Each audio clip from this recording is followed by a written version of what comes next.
Hey everybody, this is Kyle. Here's a clip from a holiday theme live stream with Matthew and Jennifer. And we're obviously checking out some holiday theme music.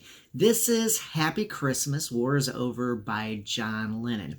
Now, I'm not sure, I'll have to wait till after I put this video together to see if copyright means I have to put this video out or not. I'll put a little text thing somewhere in this area to say one way or the other. But I really like Lennon's message with the song. Lennon's music at this time, after the Beatles, lots of socially conscious messages going on. And there's a cool story about a advertising campaign, so to speak, that has to do with the title of the song.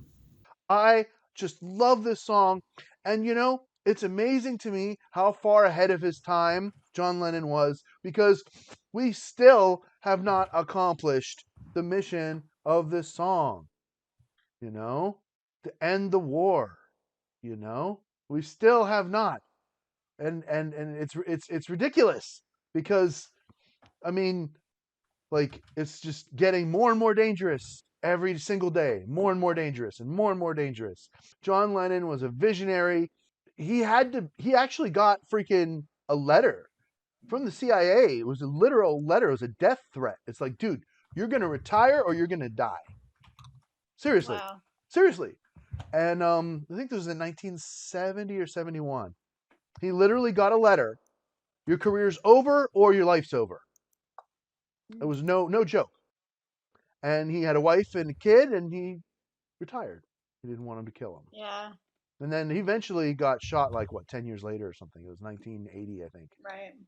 Stuff like this, art like this. That's why he got the letter, because it's so powerful. Mm-hmm. This one features the 12-string guitar, and it just has such a nice tune. If I'm going to do Christmas song show anywhere, 100% you're going to hear this song from me. Guaranteed every single show.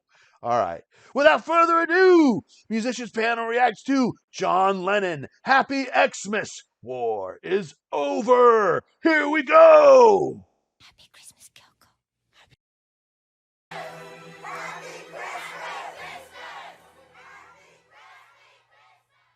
Cool. I just love the counterpoint in that song.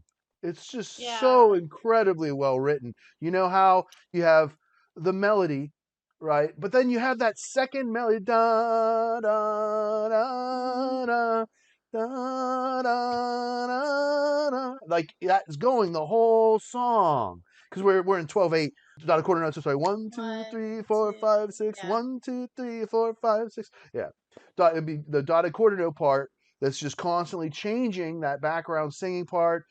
You had instruments playing it, right, from the beginning. Mm-hmm. I don't know what it is. Was this a lute or something? It's doing a little tremolo. This really sounds cool.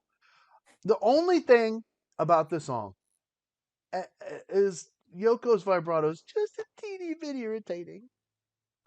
That's Yoko. I mean, that's like Yoko. Just a teeny Yeah. bit. And so we were talking about great vibrato, okay?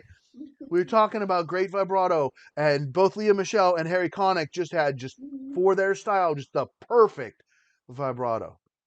Yoko's is just a little bit like that one lady in the church choir that sticks out a little too much. I don't know. Every church choir has one. I don't know. I'm not a big church goer, but I have been to a few different churches throughout my life, and every single time there's always that one soprano that just sticks out because the vibrato is just too over the top.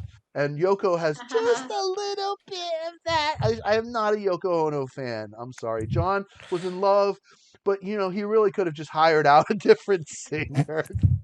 But I understand. I know what it's like when you're in love and you want to work with your spouse because you love them and you want to share that magic of collaborating together. But I mean, this is John Lennon. He could have freaking hired anybody. You know what I'm saying? He could have got like Cher or somebody to do it. Like, I mean, not that Cher would have been good for that song, but you see my point. He could have got like a huge name. I don't know. Anyway, that's my only critique of that song. Because but dude, that's just the feeling of that. And the way he's talking about, talking against racism, talking against classism, talking against nations, fighting, and it's just like, come on, dude, why don't we just like be like Get at along. peace? Isn't it easier to like not like hate other colored people or whatever the hell? And that's like so ahead of its time. Like that came out, what was it, 1970 or something? It's 50 years old, and we're still struggling with these problems, if not worse now. Yeah. It's so crazy. I was gonna say, like, the choir thing. Can I tell a funny choir story? Sure. Go for it. Okay, related to what Matthew was talking about.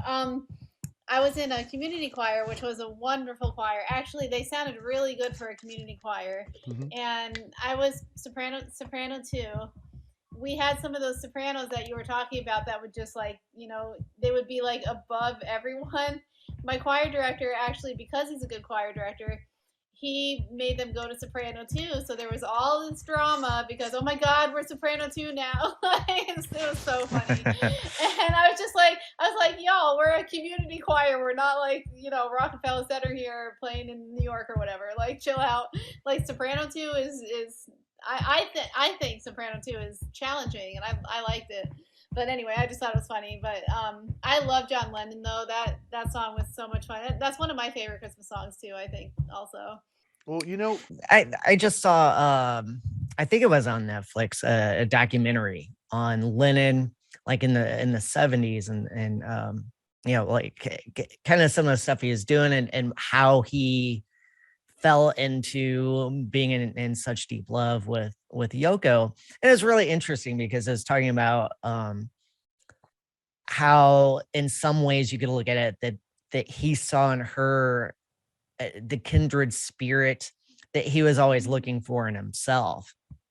And he got her art on a level that a lot of people didn't. And that was a huge attraction for him. And thinking about, her part, in Beatles history and Lennon history and things like that, and what she does with art now, it's always interesting to me to, think of, here's a song about anti-war, but we're going to put in one of the most annoying people, at least in terms of reputation in all of music history, because Yoko, I'm sure she's a wonderful person, but, she just has that persona. Oh, she helped break up the Beatles. Oh, she, did this and that, and people misunderstand her.